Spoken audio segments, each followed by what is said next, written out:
How's it going, guys? Good evening to you on this beautiful Thursday.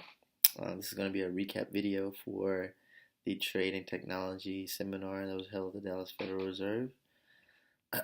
Yeah, so I basically just want to sum it up in a few minutes. Um, Opening night was at SMU. Professor Tim Sneading from Wisconsin. Um, he was a very good speaker. The title of his speech was "Who Controls the Robots?"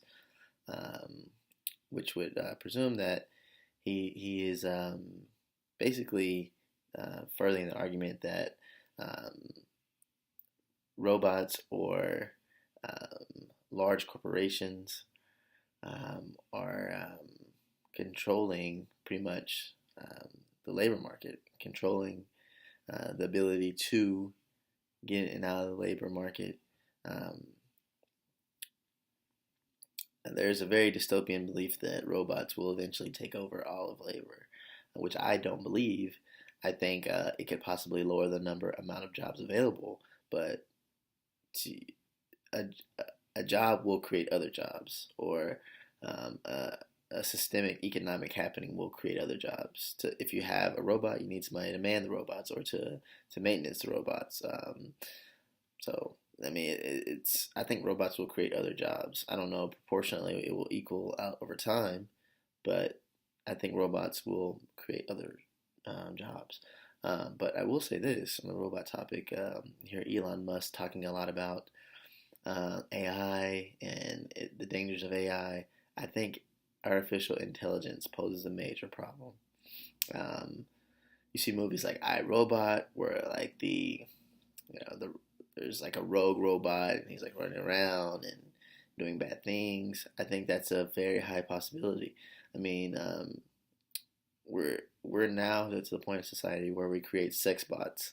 There are manufacturers out there creating robots so they can give human beings affection and other things, which I think is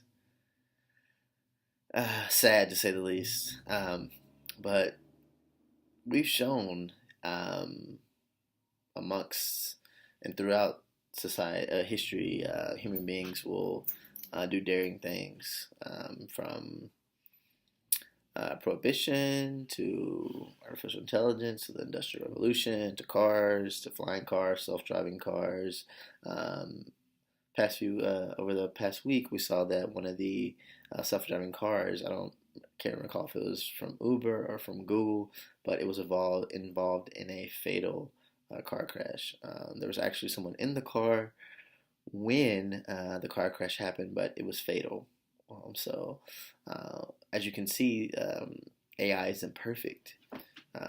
So there are faults to AI, and I think we need to take them seriously.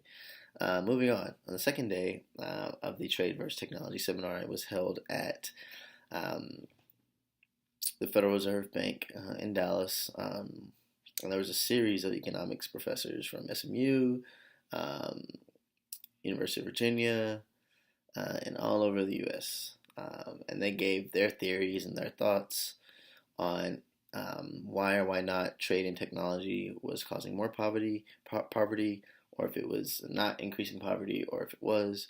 And one of the most influential arguments that I would say really struck me was just like the practicality of fixing poverty using the systems that we have. Education, corporations, they can play a huge part in fixing poverty. For example, guaranteed jobs. I think guaranteed, it sounds very socialistic and very communistic, like something that's guaranteed, which I think we would have to be careful when implementing it. But if you could, if say that someone wants to graduate with a degree in engineering and they just had a job once they graduated, or the institution they went to, the school they made sure they had a job. If this was implemented through the career services department or some type of department that works hand in hand with graduates upon graduation, I think that's something we could do better about as schools, universities, corporations. We could work closer and collaborate closer together to guarantee and to ensure and to make sure graduates had work lined up after they graduate. I don't think that's too much to ask. Um, so that's one way. Apprenticeships for younger children or college graduate or college students or high school students. Apprenticeships, I think, get the mind churning and get students thinking about what they're gonna do for work.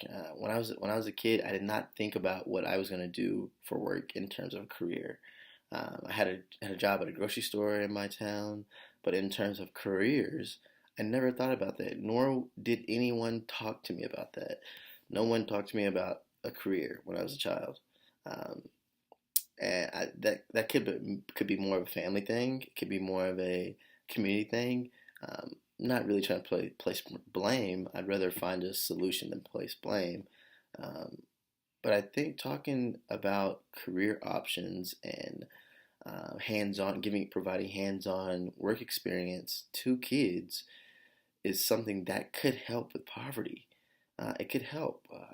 Me personally, I also think free programming classes or free robotics classes or free electronics classes or mechanical engineering classes, just free things that could provide hands-on technical experience to children in the community could really help because that's where the world is going.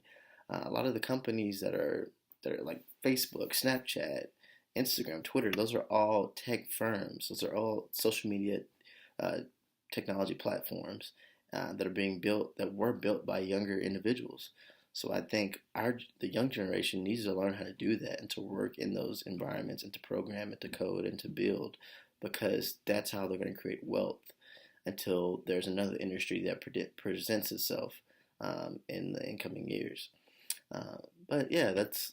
I just wanted to wrap up my blog that I posted with the video, and I hope you enjoy it. Comment below if you'd like, share, and give me your thoughts. Thank you. God bless. Have a good day.